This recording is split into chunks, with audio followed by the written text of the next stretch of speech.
अस्सलाम वालेकुम नाज़रीन, मेहरान टीवी सां गॾु मां आहियां सरदार अली लाखो ऐं असां सां गॾु साथ ॾींदो न्यूज़ एंकर मुबशर सोलंगी। सभ खां पहिरियों हिकु नज़र हेडलाइंस ते। अमेरिकी सदर डोनाल्ड ट्रम्प चयो आहे त वक़्तु अची वियो आहे त ईरान सां जंग खे ख़तमु करियूं। ईरान सां दोस्ताने तौरु या मुश्किल तरीक़े सां मुआहिदो ज़रूरु थींदो।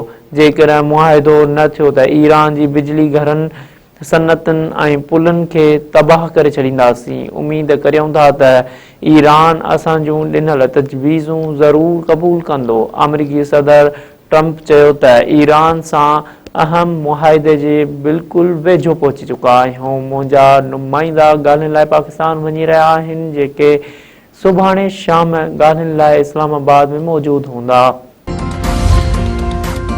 पाकिस्तान में अमेरिका ऐं ईरान विच में ॻाल्हियुनि जे ॿिए दौर जूं तयारियूं। ॿिन्ही धुरनि जो एडवांस टीमूं पाकिस्तान पहुचण शुरू। अमेरिकी वफ़द जे एडवांस टीम इस्लामाबाद पहुती। सिक्योरिटी इंतज़ाम इंतहाई सख़्त कया विया। रेड ज़ोन खे सील कयो वियो।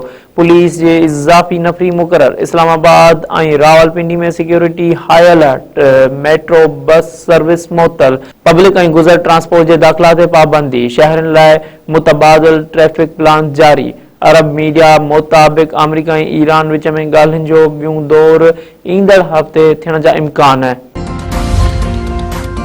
ईरानी सदर मसूद पेज़ेश्कियान चयो आहे त ट्रम्प खे उहो हक़ नाहे त हू चवे त ईरान पंहिंजे जोहरी हक़नि मां फ़ाइदो नथो वठी सघे। ईरान कंहिं बि मुल्क ते हमिलो करण जो इरादो नथो रखे। पत्थर जे दौर में मोकिलण वारा बयान दुश्मनीअ जा अज़म ज़ाहिर करे थो। ईरानी सदर अमेरिकी सदर ट्रम्प खे पैगाम ॾींदे चयो त ईरान जंग वधाइण नथो चाहियां, न ई वरी असां तकरार शुरू कयो।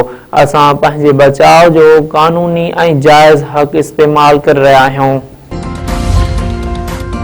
ईरान जे सुप्रीम नेशनल सिक्योरिटी काउंसिल जो चवणु आहे त पाकिस्तान जे ताज़े टियाकड़े वारे कोशिशुनि बैदि अमेरिका पारां ईरान खे केतिरियूं ई तजवीज़ूं मिलियूं आहिनि। तजवीज़ुनि जो जाइज़ो वठण बैदि बाज़ाब्ता जवाबु ॾिनो वेंदो। ईरानी वफ़द जे सरबराह बाकर कालिबाफ चयो आहे त अमेरिका सां ॻाल्हियुनि में पेशरफ़्त थी आहे, पर अञा बि वॾो फ़ासिलो मौजूदु आहे। अमेरिका जे ईरानी बंदरगाहनि जे नाकाबंदी करणु यटको फ़ैसिलो आहे। आबनाए होर्मुज़ मुकमल तौर ईरान जे कंट्रोल में आहे।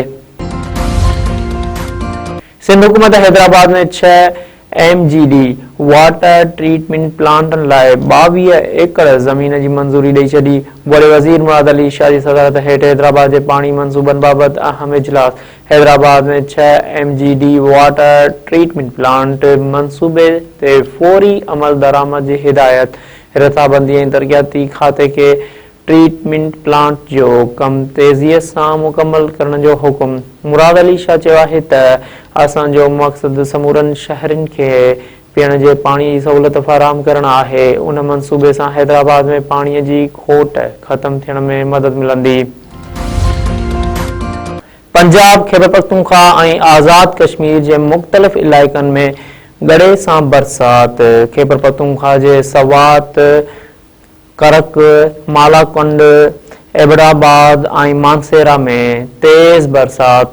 गिलियात ऐं नारान वादीअ में बर्फ़बारी। नीलम वादीअ में लैंडस्लाइडिंग सबबि शेख बीला पॉइंट जो मुख्य हाईवे बंदि थियण सबबि 20 खां वधीक सयाहनि जूं गाॾियूं फासी पयूं। बलूचिस्तान में ज़ियारत वादी, टूबा अचकज़ई ऐं टूबा ककरी जे मथिएं इलाइक़नि में बरसात सबबि कोहिस्तान, लाची, नालावट लैंडस्लाइडिंग सबबि कराकरम हाईवे बंदि। मौसमियात खाते मुल्क जे मथांहनि इलाइक़नि में बरसात जी अकथी करे छॾी। टनोमस्ती में कारा इल्ज़ाम हेठि सरेआम क़त्ल कयल नारी रुबीना चांडियो जे खून सां इंसाफ़ लाइ एहतिजाजी रैली। अवामी राज तहरीक पारां ॻोठ खां नारी रुबीना चांडियो जे क़ब्र ताईं रैली। एहतिजाजी कैंप बि क़ाइम। सियासी समाजी तंज़ीमनि जे अॻुवाणनि, वकीलनि, सिविल सोसाइटीअ जे नुमाइंदनि ऐं शागिर्दनि जी एहतिजाजी कैंप में शिरकत। मक़तूला नारी रुबीना चांडियो जे खून सां इंसाफ़ जो मुतालबो। सखर में सवें इंसानी हयातियूं गिड़काईंदड़ 7 धुरनि जे खूनी तकरार जो जिरगो ॿिए ॾींहुं बि जारी। सर्किट हाउस में अलीगौर खान महर जी सरपंचीअ में सैलरा सोलंगी धोंधू भुट्टा कोश शहर ऐं थड़त धुरनि में हलंदड़ खूनी तकरार जे नेबेरे में धुरनि जा चङा मुड़ुस शरीक।